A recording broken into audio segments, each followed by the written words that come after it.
Well, welcome back. Welcome to Keeper of the Mountain. You know, I'm always saying do a little bit every day because a lot of littles make a big. And that's true. However, it can get a little frustrating when the little bit that you do is completely wrong. And you got to redo it. And I think I know what I did wrong to make this thing not fit.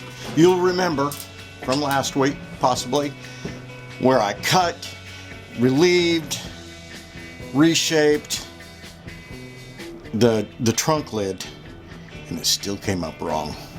It still came up so wrong that I just couldn't deal with it. So while editing, I think I figured it out. So let's find out if I figured it out.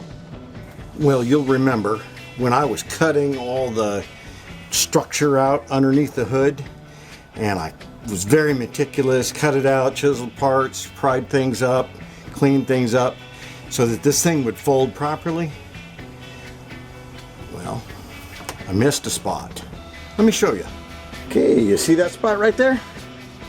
Yeah. That's like a piece, it ends up acting like a piece of angle iron.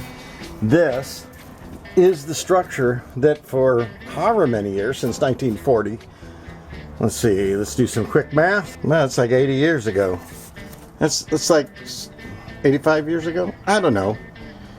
It's a long time ago. Anyway, you do the math. I can't do that kind of math this early in the morning because it is morning. Anyhow, I need to cut a relief right here because if I don't, when I fold these two sides in, it causes this part to distort. That's why it was different on one side than it was on the other, because it was distorting. So let me see if my theory is correct. Let me cut this and we'll put it back on the car and see if it fits.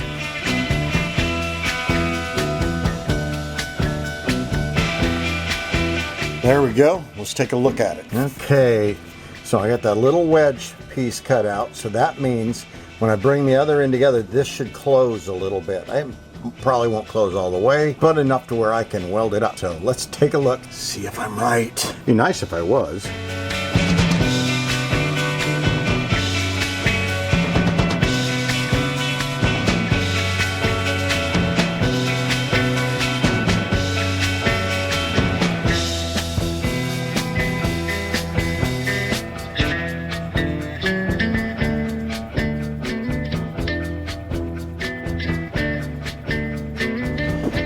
That is a lot closer. I still have the little bulge here, but I think I could fix that. That looks a lot better. This side's still a bit iffy, but I have another problem.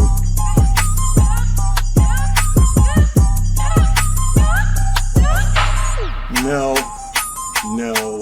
I haven't gone gangster on you, or no, do I even think I am? I mean, after all, this is just I love you in sign language, so I got the whole gangster thing wrong, so I get it. Don't worry, Boomer ain't gone bad. Okay, the problem I do have is this. You see me standing next to it? It's clear up here. My arm's sticking way out here. This thing is just massively huge. Let's take a look inside. Look at inside here. This is just massive in here. You can not quite sit up in there. So I have a problem. Okay, I went through all this work, built all that stuff. It's not gonna work. I don't like it. Now, I have two different things I can do. I can remove this part down here, lower the hood down to where I want it, and then just build to the bottom, which I might do that. Or I can commit to the height and I can go up another 8 or 10 inches or whatever and make this a cabin speedster. Probably don't even need to go that far up.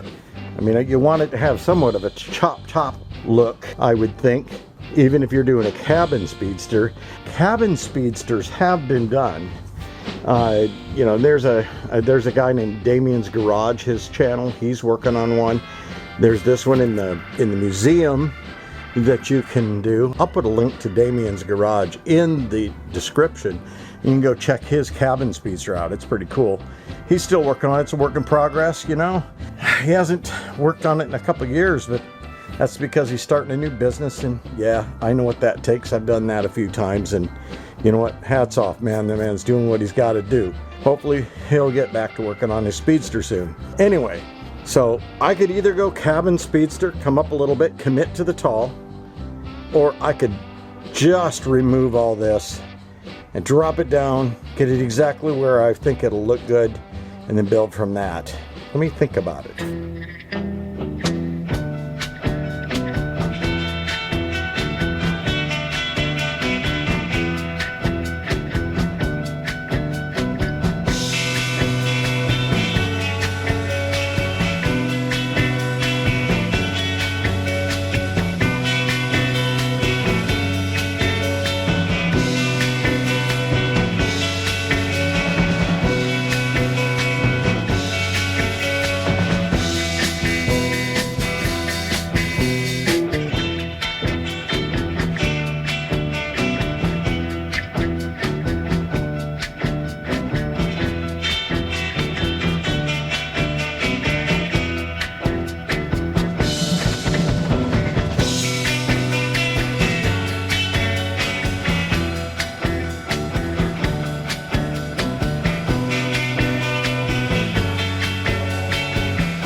Obviously, I have thought about this, and I have come to a conclusion, and this whole back end is just coming off.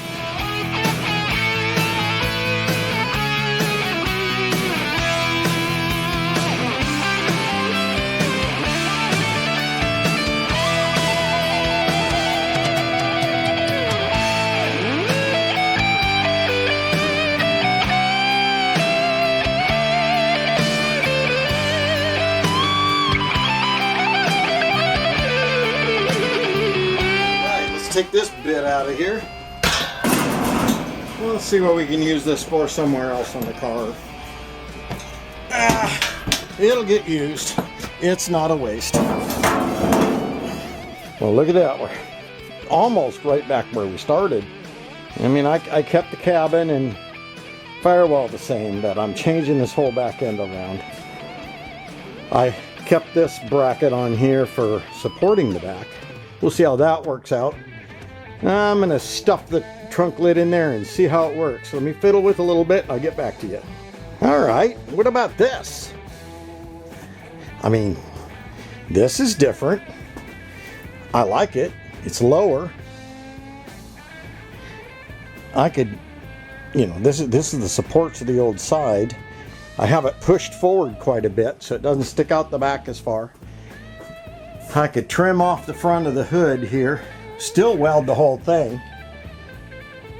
Trim it off right there, maybe ease these corners, blow it into the trunk lid, and then for access to the trunk I can just cut a hatch, a custom hatch in the back here that flips up. I think that'd be plenty fine. Now, I don't know, what do you guys think? Does that look better? I think it does. I'd have to put a floor in that kind of swooped down to cover a lot of that mechanical stuff. I could probably use a square tubing that used to make the surround to make the floor that comes and curves down to cover all this stuff, or at least somewhat cover it, and then just fill in to the deck. I'm thinking I might have something here. I don't know, you guys tell me, what do you think? Do you think that looks better? Because, you know, I'm not channeling Sir Mix-a-Lot here. When it comes to cars, I do not like big butts. It's just the way it is. I like things a little bit diminutive here, and I think that the boat tail being lower like that It looks a lot better than way up high like it was. And it doesn't make the car as cartoonish. Yeah, that's the word I'd use. It kind of looked cartoonish before. And now I think this will look way better. What do you think? Let me know in the comments.